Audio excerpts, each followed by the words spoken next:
Missed an episode of your favorite podcast? Choose from over a decade of content in our archives, not just the latest episode. All free at gcnlive.com.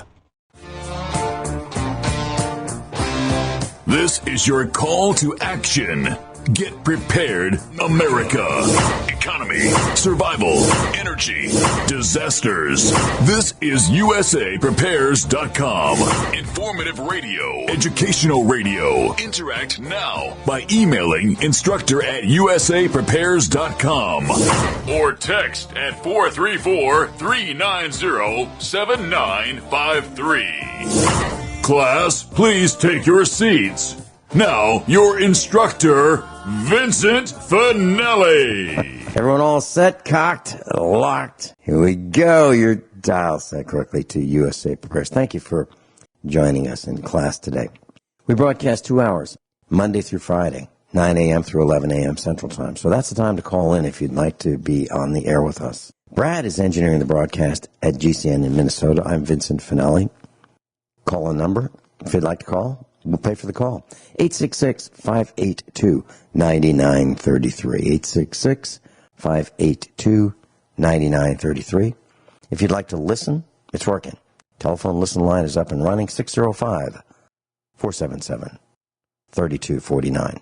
605-477-3249. Rich Scheben's with us. Welcome, Rich. How are you this morning? Yep. I am well. I've got a couple quick announcements, Rich. Yesterday was Dr. Shealy Day for 2 hours, and Norm Shealy has been with us for about 7 years now, and he's the longest-running USA Prepares instructor.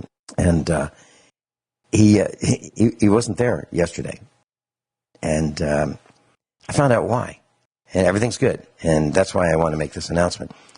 So he was at work, and someone wasn't able to make it in, and he started IV drips, for his patients, and time just got away, and so he missed the opening of the broadcast. So Norm Shealy's fine, and he'll be back with us next Monday, and that brings up a point, and the point is that things happen. There's a domino effect, and you may not realize that somebody you don't even know can do something that will affect your life.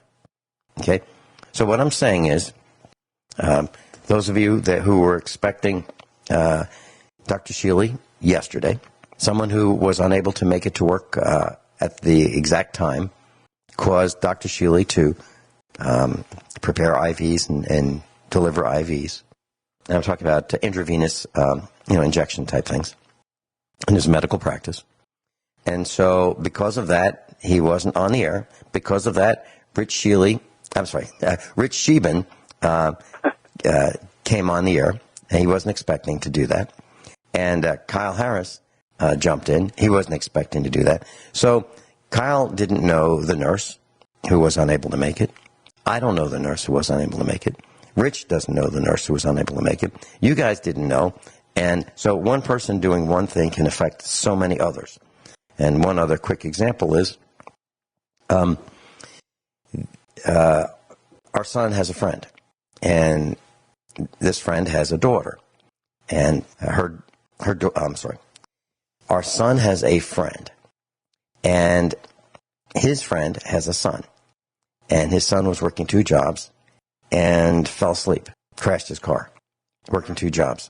And so that affected our son, who is shuttling around his friend. So what happens is, there are things that people do that affect the lives of many people that they don't know. Any comments on that, Rich Sheben? Well, I think that's what we are trying to do at USA Prepares. I think that's what we do this on a volunteer basis. I think there's thousands of patriots around the world who care about our country, who realize that our combat soldiers have died by the millions to give us the freedom and liberties that we have. And I think it's everybody's duty to give ideas, solutions, suggestions, advice, practice what they preach, help the little guy out, which has no representation, no restitution, or no protection under the law. I think it's our duty as Americans to do what we do. And I don't think it's anything special, and that's one of the reasons I call myself an average Joe, non-hyphenated American. I think it's just par for the course. Should be everyday life. Mm-hmm. Yeah, I agree. And I have a short tip. It'll only take maybe a minute. It's getting hot, really hot. And you may find out that your air conditioning system in your car doesn't work. And you may have decided that you have a slow leak. And having an air conditioning system repaired, let's say it's a compressor that you want to have replaced, or the seals on the compressor replaced, whatever it is with an air conditioning system in your car, you're talking, hundreds of dollars.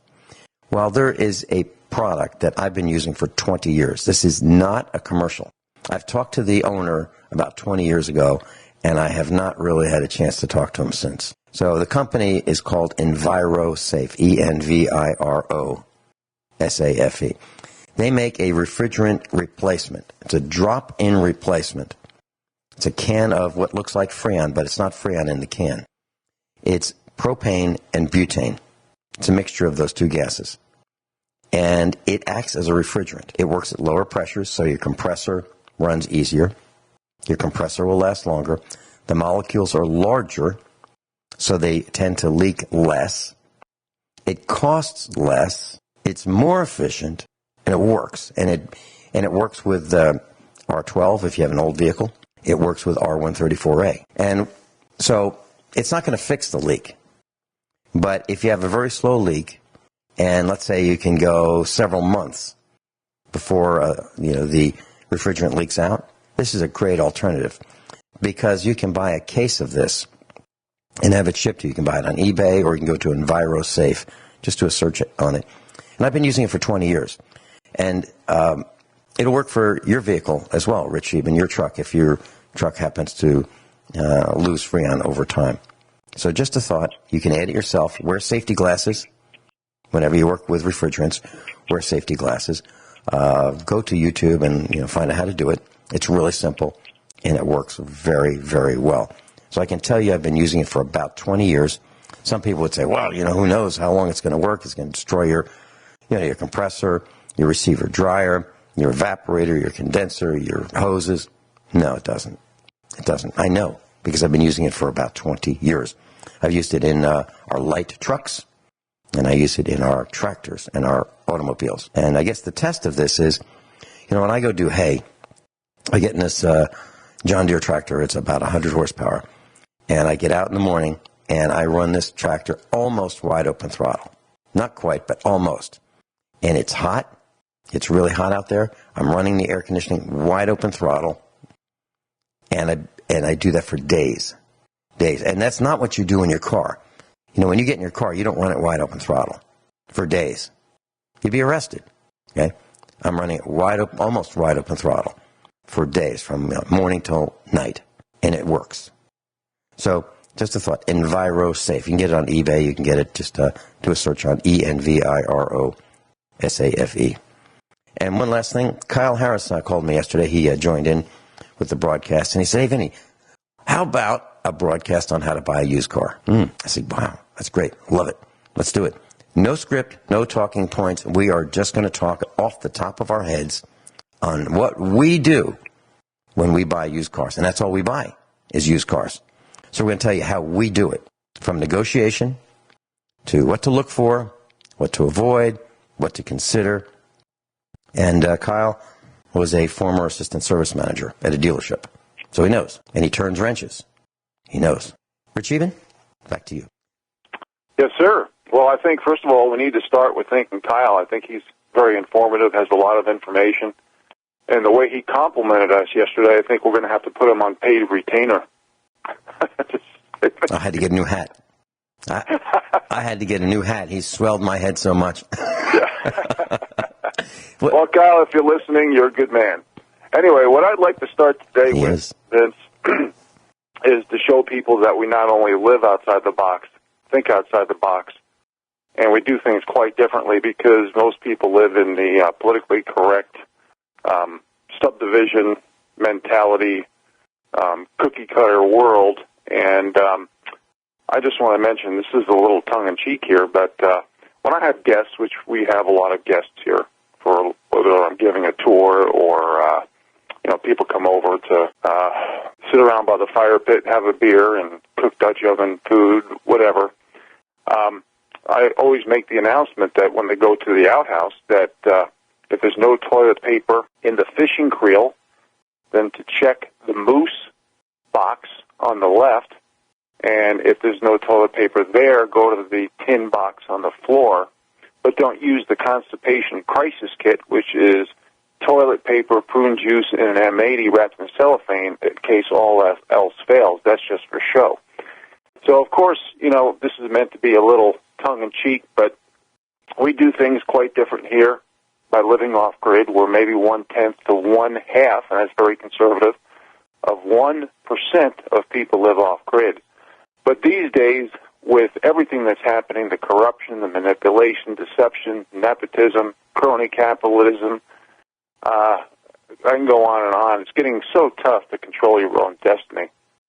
And despite the fact that I live this way, the Montana Department of Revenue, as you regular listeners know, basically valued my house with huge increases, like saying I had bedrooms, I had 2 finished bathrooms, I had finished basement. I don't even have a finished basement. I don't even have 1 finished bathroom. I flush my toilet with a bucket of water. I have no traditional interior pipes. I use a gravity feed that pardon me, that I fill my containers with a garden hose. And they have the audacity to say, Rich hates government. Well, nobody I know hates government. Basically, when a so-called official authority practices fraud, corruption, deception, unaccountability, incorporated, and take advantage of the little guy, we are going to say something. And we'll be back right after the break. Rich Sheben's with us, offgridmontana.com, offgridmontana.com. Rich, you've mentioned a couple times on this broadcast when you're talking about the overvaluation, the fraud that was perpetrated by the county government with your cabin and your property by assuming without reason, without merit, without justification, assuming that you had amenities that you do not have, and they were taxing you for that. Now, so my question is, you said, and I'm going to use these words, and let me know if I got these correct. Rich, you hate government. Now, unquote. Is that what they said? Are those the words they used? Rich, you hate government? Yep, that was one of the words that they used regarding context of me saying certain things. And that's typical of what they say, because they got to cover up the fraud, corruption. Now, I only got a $195 not even a refund, just a decrease in my payment, despite the fraud that the Montana Department of Revenue did. Now, you got to remember, these people are desperate. This is why I talk Economic 101, because of the fact that 78% of Americans live paycheck to paycheck. The middle class is broke. They're tapped out. So what these government workers are doing is fluffing up their pensions. It's operations of greed. I've been reading enough articles about this, even though some of those articles have been purged off the internet. What the government and the big corporate oligarchies have created an alliance. They've created fascism, especially over the last 10 years. And they're running out of money, and they want to fluff. Government workers have $4,000, $5,000, sometimes $7,000, $8,000 a month pension. Okay? Now, never mind the fact that they get paid more than the private sector. They have less attrition than the private sector. They have more job security than the private sector. They have a bigger benefit package than the private sector. And they're asking the poor, who are broke, who are in debt up to their eyeballs with no saving, with a home ownership rate of a 60-year low, to pay for their fluffed-up pensions and benefit packages, never mind salary. This is the new America. It's terrible. Vince? It is, but my question is, where did she come up with you hate government, okay? Saying that is an outrage, okay? Yeah, she may think it privately. Yeah, well, I'll tell you, this guy, Dan LePen, came over, and this is a guy who revalued my house after a few years ago when an appraiser came into my house and I invited him to show him that I live off-grid, that I don't have amenities. And then he supposedly revalued my house and said I had all these extra amenities, like some of the ones I just mentioned earlier. And he said, well, it's my opinion. And then I talked to him about the stagflation that's happening for the bond 93% and that we are in a bear market and a recession. He had no idea what I was talking about. Him and his partner had no clue. They just said, well, that's my opinion. So I volunteered to give an economic 101 talk to the Montana Department of Revenue here in northwest Montana. Because we have, by law, if you have an unfinished home, you pay very little for your home. And that's why, and we've talked about this, and I use the example of Tyvek. Well, I don't even have traditional running water. Okay? Never mind a hot water heater, pressure tank, interior pipes, all this other stuff. So they basically, when I said that I give an economic 101 talk, so you can see what the taxpayers and the people are enduring and where we're going as an economy. Of course, they had no idea because they don't need to. They have to, through fraud, through greed, through corruption, deception, and unaccountable, untransparent behavior, take advantage of the little guy in order to fluff up their pension nest. Okay. So here we've got a guy that has no clue about economics who is overburdening illegally through fraud the people he is supposed to be, well, protecting, the villagers. It's an outrage. Now, I think he should be fired. Absolutely. And so his name is Dan LePen? Yeah, and Don Cordone is his supervisor. Don Cordone. So now, who was the one who said, "Rich, you hate government"? Unquote. That was Don. Okay. So when a government representative says something like that, that's an outrage. That person should be fired. That could be their opinion, but they shouldn't say it. They're acting like it's fact. It's wrong. Rich Sheben's with us, offgridmontana.com.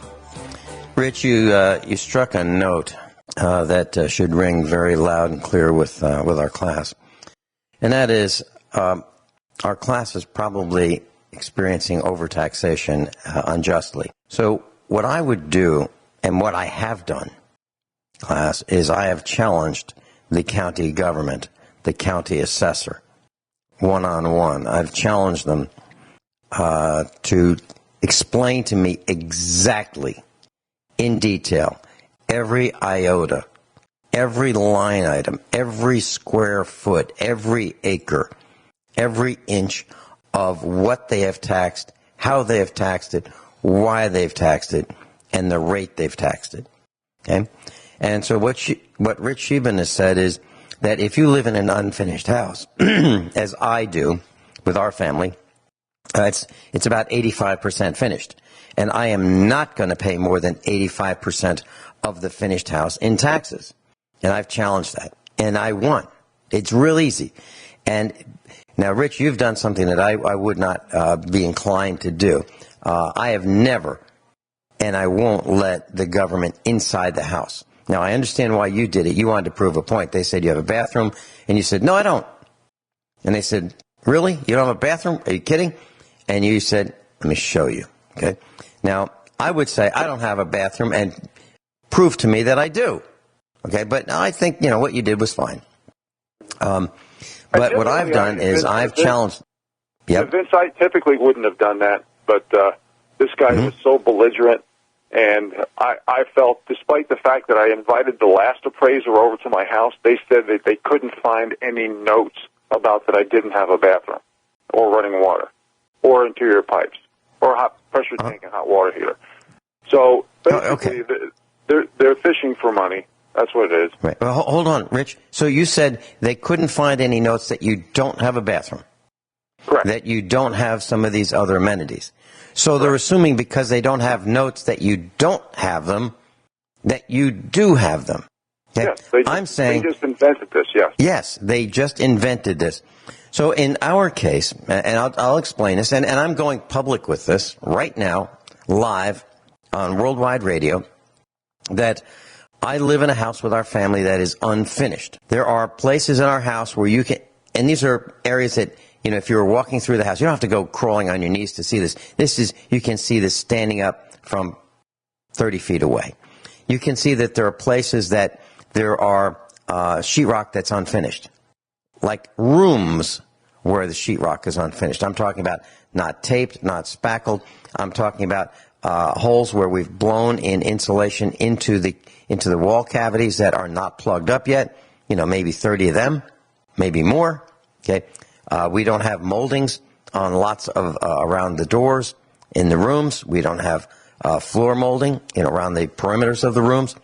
We don't have the wiring is not finished. The plumbing is not finished. There are areas where you can see Tyvek on the outside. So there's plenty of unfinished things.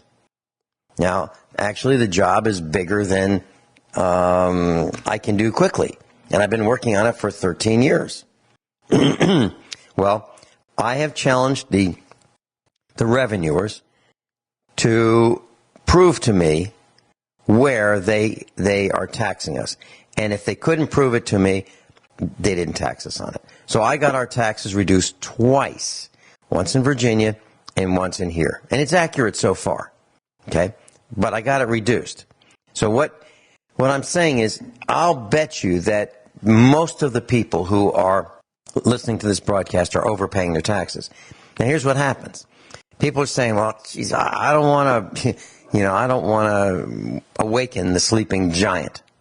I don't want to cause any commotion. I don't want to get them looking at one thing that may get them to look at something else, and heck, everything will get worse by doing that. I'm saying I challenge them, and I challenge them with the facts, and I ask them to prove to me, to my satisfaction, that the taxes that they are applying are just and fair and accurate.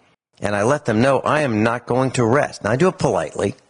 You know, I don't go in with my arms crossed and ready to start a war. I don't do it that way.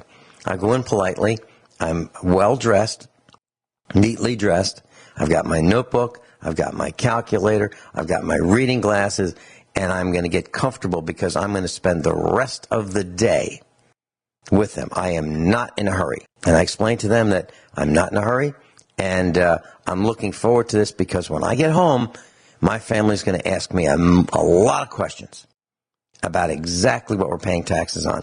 And I have to be able to explain it to them. So I need the help of the revenue agent to explain it to me such that I can understand it, such that I can explain it in detail to my family.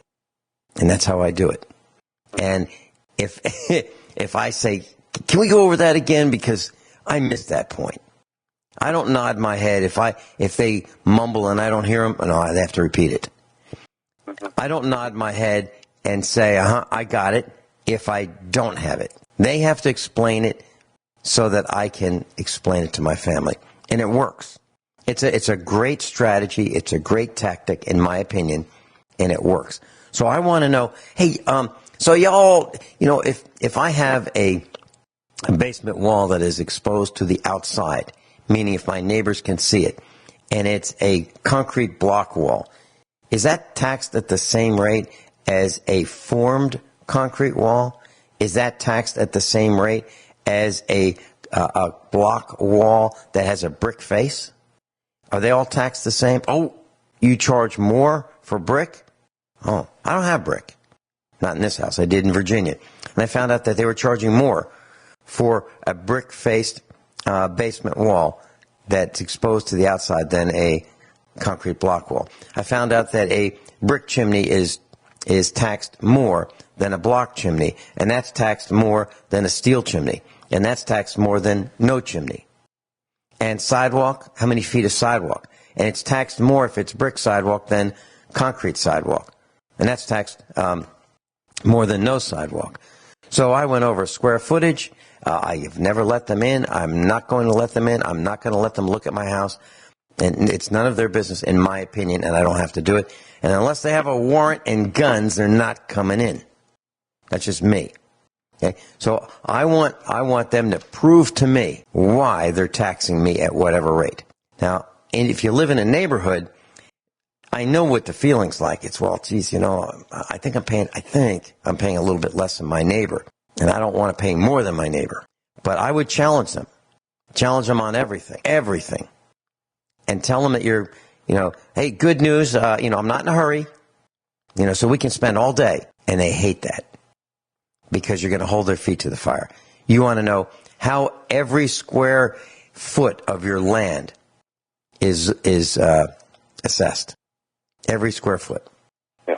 You want to know. What this is, folks, is sticking up for the little guy. That's what it's all about. And for you people who are renters, if you don't think this affects you, it's affecting you more through cost shifting. Right, Vince? And Rich, please explain to me and the class what you mean by cost shifting. What you're saying in a sense cost shifting is has many different examples and contexts. When you talk about, you can talk about delinquencies, bankruptcies, defaults.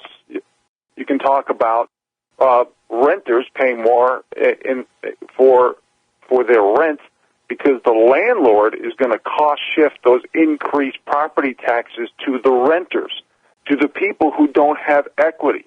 So the little person's getting screwed even more. And see, when you have government workers who are trying to protect and fluff their pensions, because all their pensions are in the red, because their unions have negotiated too much power, too much money, contracts that are not even close to working for math, all for the purpose of getting votes for the Democrat Party. And we all know what the unions have done, where the union bosses have basically taken all the money and hardly given anything to the people.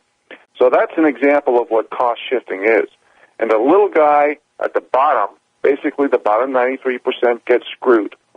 And I had a friend of mine send me an article, Vince. Before I have a few articles I want to discuss. The first one is about Roseanne, but somebody sent me a cartoon, and I talk about QE for the people. I have like a 10 to 15 point plan about quantitative easing where the money goes directly to the people. Well, here's a cartoon that's kind of funny, and I'm going to read it. Instead of giving a tax cut to all your big corporations and hope it trickles down, why not give that exact same tax cut to the middle class instead and hope it floats up to all your big corporations? And a little sidebar here, this is for the Montana Department of Revenue. The next slide says, we'll call it Up Yours Economics. I'll write my senator, tell Congress up yours. That particular cartoon is dedicated to the people of the Montana Department of Revenue.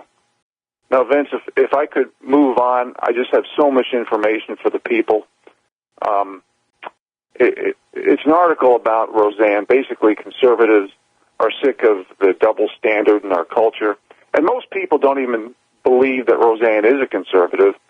And, we all remember a few years ago when she sang the national anthem at the ball game and kind of disrespected it. And, but it's not even about that. What it is about somebody who has power, somebody who has money, somebody who's elitist, somebody who sticks up for the elite. They have their job protected. So the author of this article wrote some of the double standards, and it sounds like with the music coming, I'm going to have to do it after the break. But I want to go through some of the double standards and hypocrisies that's going on in America. And this is why I always talk about practice what you preach law. Vince? Rich Sheben's with us. We'll be right back. Rich, just a quick comment. You're talking about trickle up. I think that is absolutely the best way to go. If you give it to the guys, the middle class, the hardworking gals and guys that will carefully spend their money, it will go upstream trickle up rather than give it to the wealthy and just assume it's going to trickle down. Very well put. Please continue. Well, absolutely, because 95% of quantitative easing, or QE, goes to the top 1 to 7%, mostly to the top 1 to 2%. So it's about the people controlling the narrative to the money. Or not the people, but the elite. So anyway, going back to this Daily Caller article about Roseanne being fired, and they talk about double standards and hypocrisies and things like this, and this is why I always talk about practice what you preach law, but the author actually gives a short list here. Kathy Griffin beheading the president, Snoop Dogg shooting and rapping about the president in a video, the president's 11-year-old son being called a home school shooter and animal mutilator by prominent reporters on Twitter, Madonna declaring to a cheering audience that we should blow up the White House, and of course we all know that Madonna also publicly announced that she would give BJs for Hillary votes, a teacher getting suspended for pointing a gun at image of Trump screaming, "Die, die, die," Sarah Silverman calling for an American military overthrow of Trump, Stephen Colbert joking about the president giving a BJ to Vladimir Putin, Joy Behar saying that anybody believing in Jesus is a mental illness, Jimmy Kimmel's racist mockery of the First Lady's foreign accent, Chelsea Handler tearing into Sarah Sanders' looks and weight and calling her a whore. You know, Sarah Sanders, she recently, about 2 weeks ago, got a question from a little boy about gun control. And she answered it very well, and you can tell she's a good person because she was holding back her emotions. I think that really tells a person that she's not, or the people, that she's not a psychopath or anything. She's trying to do the best job she can for the people, and I commend her for that. Pardon I digress there. Next, a Democrat congressman making a BJ joke about Kellyanne Conway. Boy, the Democrats really like oral sex. ESPN anchor Jameel Hill calling Trump a white supremacist and leads a boycott against an NFL team for supporting Trump. Michelle Wolf mock Sarah Sanders' looks, call her a liar to her face. ESPN anchor Keith Olbermann calling Trump a Nazi and drop regular expletive-laced rants. Samantha Bee calling the first daughter I know I can't say this word over the air, a C word. I guess most of you will know what that is, with absolutely no remorse. And they also talk about the MSNBC anchor Joy Reid getting outed as a homophobe and a conspiracy theorist and an anti-Semitic rape fantasy zealot. And I'm reading, I'm not paraphrasing, who receives no professional repercussions. And it goes on and on and on because, and this really, Vince, this really talks about some of the things that's going on with, you know, they talk about the FANG stocks and Facebook and all this stuff and Google controlling the narrative. And I have an article here that says Facebook gave device makers deep access to data on users and friends. And I also have some information that I dug up months ago saying that Zuckerberg spends more on lobbyists than data breaches, censorship, and privacy failures versus trying to protect the people. Let me read that again. Zuckerberg spends more on lobbyists than data breaches, censorship, and privacy failures to protect, rather than protecting the people. This is very sad, and the people need to stand up and say something. Vince? Well, there's a Democrat lawmaker who says, looks like Zuckerberg lied to Congress. Yeah. Yep. Isn't that great? Looks like he lied to Congress. Well, he needs to be arrested, charged, tried, and imprisoned. Zuckerberg. Yeah. And when we come back, I'd like to share my thoughts about the fashions that Roseanne Barr has been wearing and what I think of them. We'll be right back. Everyone all set and cocked, locked. Hour number 2 of USA Prepares. Rich Scheben's with us. Rich, you mentioned Roseanne Barr. So while you were talking about her, I went to a search engine and I typed in Roseanne Barr, and I was looking at and I clicked on the images. So I was looking at images of Roseanne Barr. It's amazing what you can do with Photoshop. It's amazing what you can do in Hollywood to transform a person into, looking pretty good. because the latest images I've seen of her, and none of these were on the images that a search engine provided.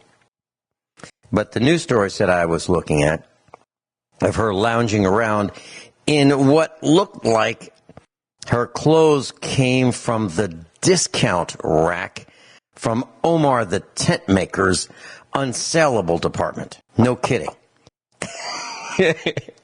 They looked, I mean, I have a drop cloth.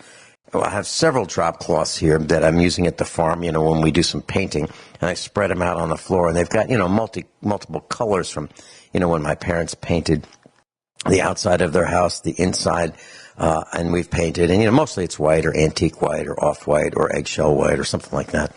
But, it's got some speckles on it, from where drops landed, and it goes through the washing machine. But they look better than what, in my opinion, than what I saw Roseanne lounging around at her Utah home in.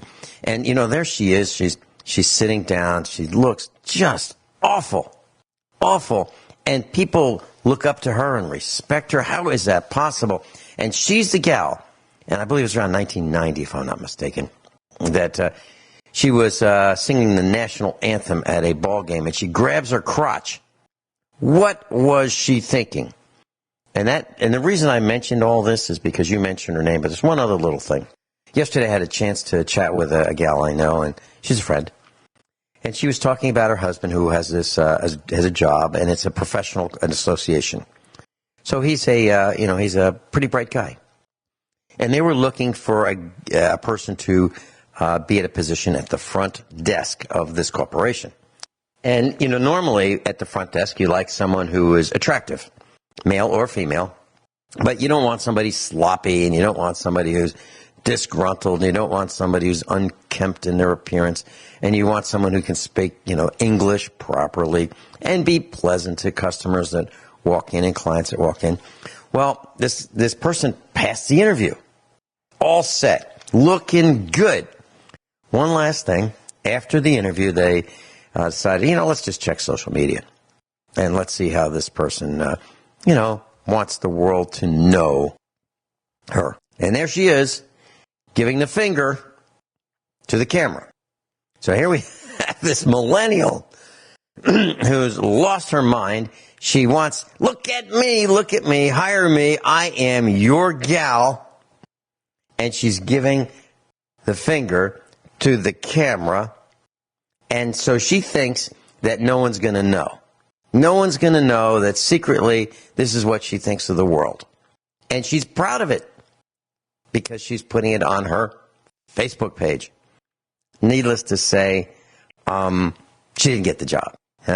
You combine that with how many people do you see on Facebook holding this cell phone, aiming at themselves, and they stick their tongue out. It's like, look at me. Is this cool or what? They've lost their minds. They have lost their minds. They're saying, I'm irresponsible, I'm irredeemable, I'm immature, I have no self-control, and you'd be a fool to hire me. And that's what they put out for the world to see. Any comments, Rich? Well, I'll tell you, regarding social media, I'll just talk about this for a second here. Facebook/Zuckerberg, basically data shared with 60 different device makers, Apple, Amazon, BlackBerry, Microsoft, Samsung, whole list of users here. And basically there's another article that is bridges to it very well. And they're talking about the alliance between Silicon Valley and U.S. intelligence agencies becoming more brazen. It's basically about who controls the narrative, who controls the world. It's a really good article on Zero Hedge. I read it this morning. And they talk about how the big oligarchs and big government try to control everything, to control the information. And there's one or two sentences that the author says at the very beginning, kind of like a general summary, if you will. And I'm going to read that. It isn't the West versus Russia. It isn't left versus right. And you always hear me talking about this. Don't pay attention to the left-right paradigm. It's more false and phony. It's the aristocracy managing the serfs. I'm going to go back to his word here. At the time, the real conflict in our society is a few ruling elites and their cronies versus humanity, natural impulse to act in a way that, pardon me, that is beneficial to humanity. All we need to do is help that impulse flourish, get out of the oligarchy, impose brain boxes, and build a new world. And I couldn't agree more. Just this, and be careful what you believe on a lot of these social media sites too, folks, because now the technology is there that they can, whether it be photos or videos, and I've mentioned this over the air many times. This is why I don't put up my radio shows anymore on my website, because the powers that be were literally audibly changing the words that I said. They can do the same thing with photos and with videos. They can make you robbing a bank on video. And I always use the example, this was on Drudge Report about, probably a year ago, maybe not even, where the star of that Wonder Woman movie, who I don't even know who she is, I believe she's an Israeli actress, people were seeing her doing porn all over the Internet. Well, apparently they could take your face, your birthmarks, your moles, your hair, your eyes, whatever, and put it on somebody else's body and literally make you doing porn or robbing a bank or doing pedophilia. So you got to really take what you see and hear with a grain of salt at the same time, because not much is real. And this is all part of the controlling of the narrative. Vince? Yeah. And I'm sure that Harvey Weinstein's lawyers are listening, and they're thinking, hey, that wasn't Harvey. That was that was Photoshop. That's maybe that's going to be their defense. But so as you were saying this, I was thinking about those pictures of, and these are real pictures of people. They're at bars. These pretty girls, and they're at bars, and they're handsome guys, and they're at bars, and they've got beer bottles in their hands, and they've got these fancy drinks, and they're just being stupid, and they're saying, "Look at me." And I think I've found out exactly how I'm going to dump Facebook, and I've decided I was going to do it, months ago. But here's how I want to do it. So I'm going to get a new email address, and it's going to be used once, maybe twice. And I'm going to pick a really common name. I'm going to do a search, and I'm going to find the most common names. I'm going to pick one of them. And I'm going to change my name on Facebook. So you won't be able to find, if you look for my name, you won't be able to find me. So I'm going to change my name on Facebook. And then I'm going to change my email address to a common name. And then I'm going to say, delete all the history you have, Zuckerberg, and then I'll be gone from Facebook. And when people try to find me, they'll say, doesn't come up. How could it? Because I changed my name. Think about that. Maybe that's the correct approach. I'm not sure if it is yet. I think it's close. And if I decide it is, that's what I'm going to do. Okay? So remember, we're dealing with people that have no scruples. We're dealing with people that have no morals. And there's a website called thehill.com, and there's some questions that Mark Zuckerberg lied to Congress. Now, if he lied to Congress, and those guys don't like it when you lie to Congress, and it says in this article, a Democrat congressman hammered Facebook and its CEO, Mark Zuckerberg, following a report that the company is sharing large amounts of its user data with other companies. Quote, sure looks like Zuckerberg lied to Congress about whether users have complete control over who sees our data on Facebook, end quote. Republican David C. Saline, Democrat, Rhode Island, tweeted on Sunday. This needs to be investigated, and the people responsible need to be held accountable, the top Democrat on the House Judiciary Antitrust Committee continued. So, maybe, just maybe, they will investigate a little bit more about Mark Zuckerberg, and maybe they will arrest him, and maybe they will try him, and maybe he'll be found guilty, and maybe he'll be put in a hoosegow. And what is the difference between the breach of trust that Mark Zuckerberg and company has committed and crimes against humanity? What's the difference? What is the difference? I think these are huge crimes. Now, granted, people who have these Facebook accounts, many of them are beyond stupid. They're just posting pictures of them so you can watch them age. You can watch the changes in their bodies. You can watch them getting fatter or thinner. Okay, you can watch all that. People are saying, look at me, look at me, look at me. It's silly. It's stupid. And the only reason I use Facebook, when I use it, and I don't do it very often anymore, is to say, here's who's going to be on the radio. Here's what we're going to talk about. That's pretty much it. Actually, that is it. I don't say, hey, look at TJ, here's my dog, watch him smile. I don't do that. I'll be right back. Rich Scheben, we're talking about Facebook and mentioning privacy. I've got to hand it to Richard Simmons. He's that fitness guy. Appears to be light loafered, but he's that fitness guy. And he has been a victim of being tracked. So, according to some of the articles I'm reading, that there was a private investigator who placed a tracking device on his car. And that way, this private investigator would know where he went. So if he went to the hospitals, they could report on this in the media. You know, what Richard Simmons is up to and what they're thinking is happening to him. And they can photo him, going in and out of locations where his driver's car was going. He used a driver, and this driver was Simmons' sole means of transportation. This is in the HollywoodReporter.com. So, thank you, Richard Simmons, for bringing suit against the illegal tracking and following you, because it points out that California law criminalizes using trackers without consent, except by law enforcement, of course. And so he's seeking damages, including punitive and treble damages for invasion of privacy and trespass. Good for Richard Simmons. We all need to follow that example and not stand for this invasion of privacy, no matter how it occurs.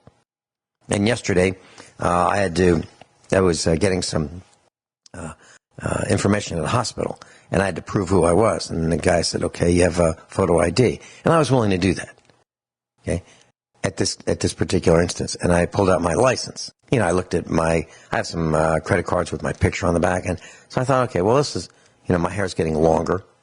And I thought, I'll just use this one. The guy looks at my license. First guy I ever said, he goes, hey, your eyes are closed. I said, yeah, my eyes are closed. And I explained to him why, because the state of Missouri, the corrupt state of Missouri, is illegally giving information about me and everyone else who has a state-mandated driver's permit, giving it to a private corporation on the East Coast. And I was not going to give them an iris scan, so I had my eyes closed every time they take my picture for my driver's permit. Okay? Well, he noticed it, and I explained to him why. I thought that was pretty cool. Bottom line is we're being spied on, we're being tracked, we're being monitored, we're being recorded. It's an outrage. And pretty soon the shooting is going to start. I'm not advocating it. I'm just saying I think this is what's going to happen. But Scheben? Well, first of all, we have to remember that the elite like to use certain terms that they coin, like populism. It's not populism. It's getting down to survival, because they are feeding their addiction to power, money, control, and that's why they're trying to control the narratives. That's why they're trying to distract people, because there's a war against truth, freedom, liberty, and common sense. Logic, math, self-sufficiency, the middle class, prosperity for the middle class, options, equality, tolerance, synergy, all these words that they use as politically correct buzzwords to look like they're proponents of, they're actually trying to throw in enough distractions and dumb down the people and divide us that we're the middle class and about 93% is losing ground. I have an article here from Zero Hedge. University of Michigan now has almost 100 full-time staff dedicated to diversity. And this is one of the reasons for the ballooning costs of higher education, not to mention the fact that education gets subsidies, and they have special interests in lobbying and everything else. And when they take taxpayers' money through these venues, what do? They raise tuition to the poor people who are going to be in basically debt slaves for the rest of their lives. So hard work, effort, proven results, qualifications, all the things that made America great really doesn't mean anything. And this, to have universities, to have 100 full-time staff dedicated to diversity really shows that they're lowering the bars of standards and expectations based on what group you're in. This group identity politics has absolutely destroyed America. And the Michigan State University, I read this morning on Breitbart, they have a health physicist charged with bestiality. What the hell is going on in Michigan? But anyway, we are hey, Rich, as Americans. Vince? You mentioned group identity politics. When we come back, can you talk about how that's affected you in your previous career? Absolutely. We'll be right back. So, Rich Scheben, when you had a previous career in the pharmaceutical industry, you were subjected to group identity politics. Please tell us a little bit about that. Yeah, and it didn't even just start there. It started when I was 19 years old. I was bench pressing 365. I was going to become a New York City fireman. I had a bunch of fireman friends. That was the year that women's groups sued because they couldn't pass the physical test, so they lowered the bars of standards and expectations. Then I got a degree in forestry, and they wouldn't hire me as a white male. The guy at the interview actually said this to me in the early 80s, and they hired two girls sitting in the waiting room fresh out of high school with no experience and no education, again, lowering the bars of standards and expectations. So when I was in the pharmaceutical industry, I was in there for a little over 20 years. I'm going to try to make a long story short because it's a very detailed story. And I contacted about 30 different attorneys because I was diagnosed with spinal stenosis and nerve damage. And I was very concerned. And I went to Human Resources. I went through the channels. Human Resources told me that job share partners were for women only.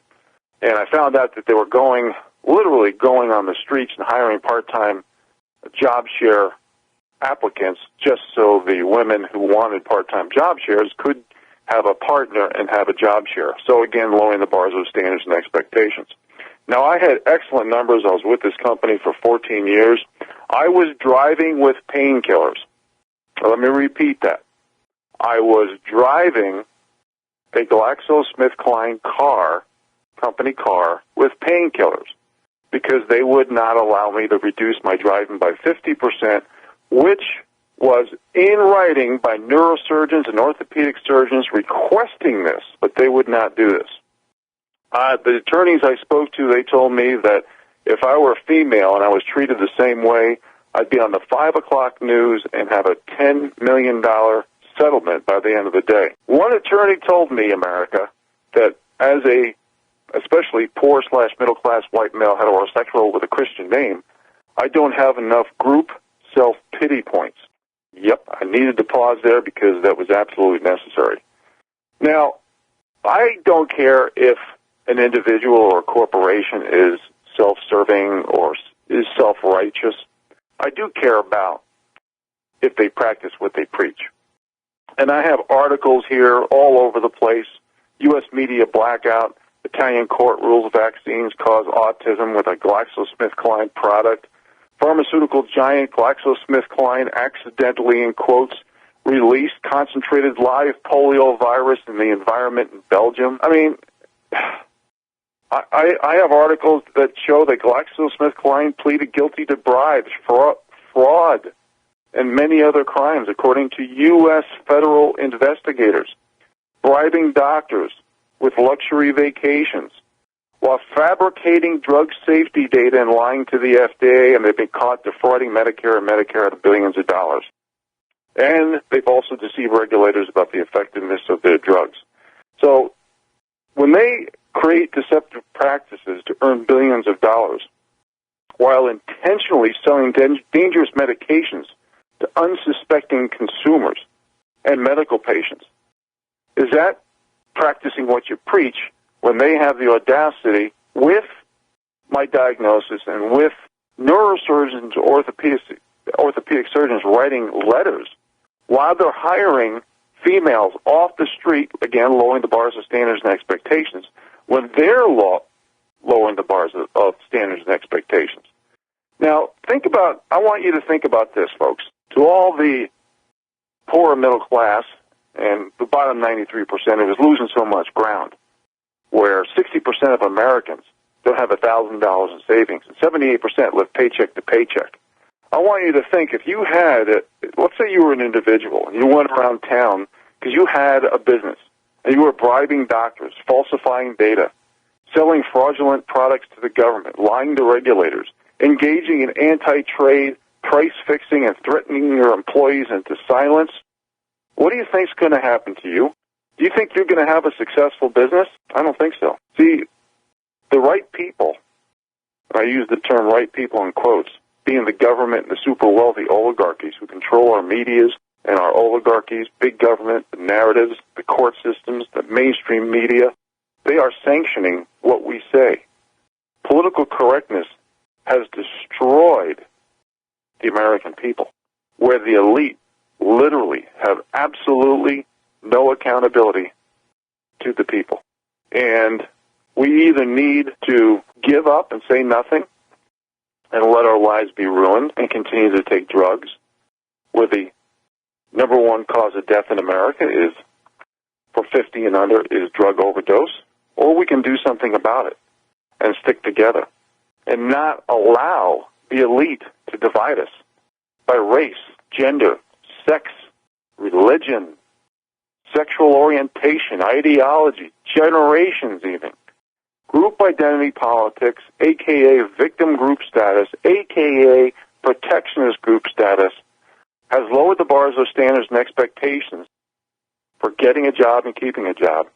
And it insults the work ethic, the ability, and the intelligence of all these people. So when you degrade and disrespect people, you're not empowering them, you're destroying your own nation. We're destroying America, and we're letting it happen because the rewarding of mediocrity and turning America into the law of diminishing returns has limited our opportunity and knowledge. Our productivity, our innovation, our ingenuity is only available for the elite few.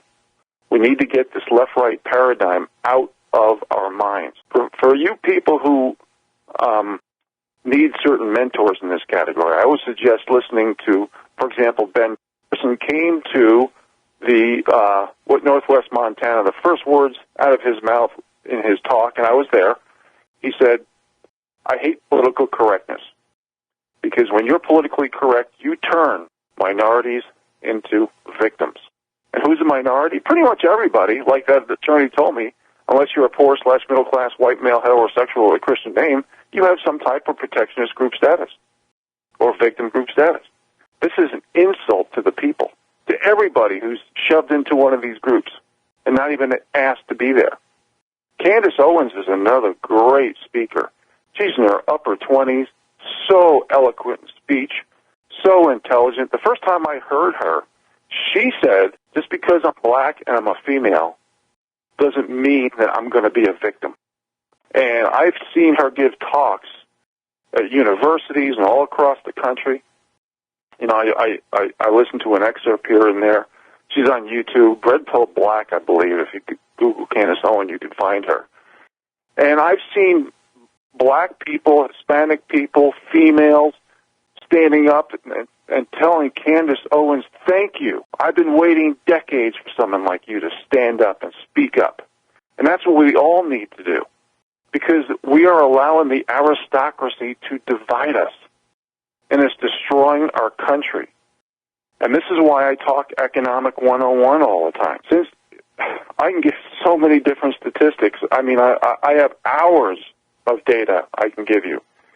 But you got to believe it, and you got to read and research. With what's coming down the road with this deflationary, stagflationary spiral, it's going to destroy so many people.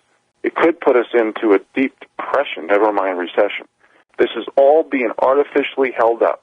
And when robotics, automation, artificial intelligence takes over, and it is now, it's going to get worse. It's going to take tens of millions of jobs. It's a pro-aristocracy, fascism economy, if you want to call it that we live in. But people have to read and research. It just a great example is the interviews that was done on the street when so-called liberals said they loved all these policies because it was Bernie Sanders' policy. Well, at the end of the interview, they were told these were all Trump policies. Now, I don't think Trump is the end-all, but I think what he's doing is trying to create normalcy in some type of culture and trying to give people the ability to take control of their own destiny.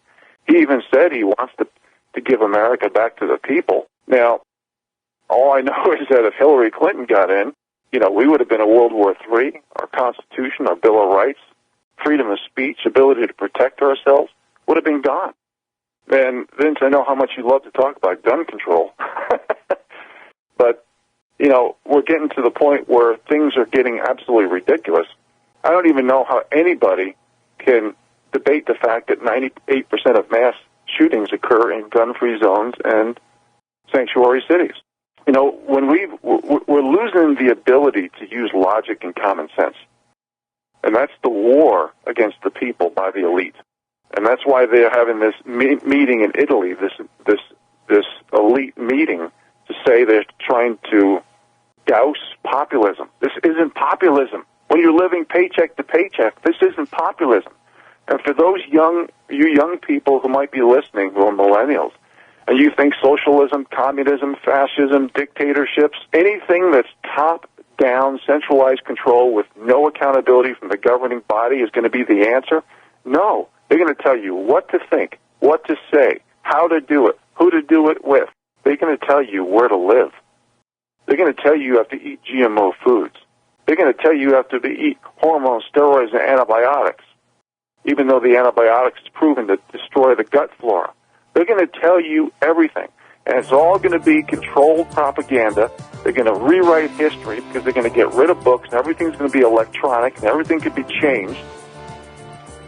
And that's where we're heading. A 1984 Alinsky Marxist Communist Manifesto world. And it's up to us to stick together and read and research. We'll be back after the break.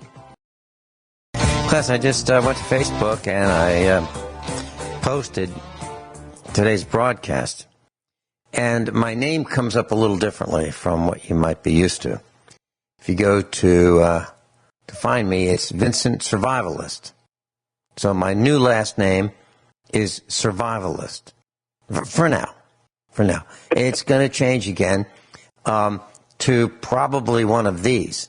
And the top 10 last names most common in the United States are, and I'm going to read it from the most popular to the least popular of the top 10. Smith, Johnson, Williams, Brown, Jones, Miller, Davis, Garcia, Rodriguez, and Wilson. Those are the 10 most popular last names. So I might pick one of them, and I've got to find the most popular first name. So I might combine my new Facebook name to be one of the top 10 most popular first names and last names. Just want to let you know that, expect that. And then, of course, I'm going to change my email address, and then pretty soon I'm going to be gone from Facebook. That's the plan. Rich Scheben, you mentioned that you were bench pressing over 300 pounds. And you mentioned that you wanted to be a fireman. I just have a dot that I'd like to connect. I was a fireman. I was a volunteer fireman. And I can tell you, I was young. And I drove a 18-wheel tractor trailer, a tanker truck. I drove a pumper truck, 850 cubic inch diesel pumper truck. I carried ladders, hoses. Now, when you're a fireman, everything's hot, heavy, far, stressful. And sometimes, when you're on top of a ladder and someone energizes that hose, that dry hose, that fabric-covered hose, and they energize that hose, it'll knock you backwards. Literally. You've got to be really strong, really tough to be a fireman. Firemen are not weaklings. No kidding. Sometimes you have to carry people. It's not for the faint of heart, and it is not for the weak. So if we're saying that, you know what, listen, it's you can be a fireman. You know, I know you can't do any pull-ups. I know you can't do any push-ups. That's okay. That's okay. We've got a job for you carrying hose, people, ladders. It's okay. That's nuts. That's beyond nuts. So, Rich, I just want to tell you, I agree with what you've said. And you need to be skilled, have the strength, the endurance, the stamina, the drive, the starting power, the finishing power, the stick-to-itiveness, the courage, the stamina, all those things, just to name a few, for whatever job it is. And we should not be lowering the bars and standards to say, you know what, you want to be on the basketball team? I know you're 4'8". That's okay. That's okay. We're going to make you a star. It's okay. And you're going to get a trophy. Competition is good. It really is good.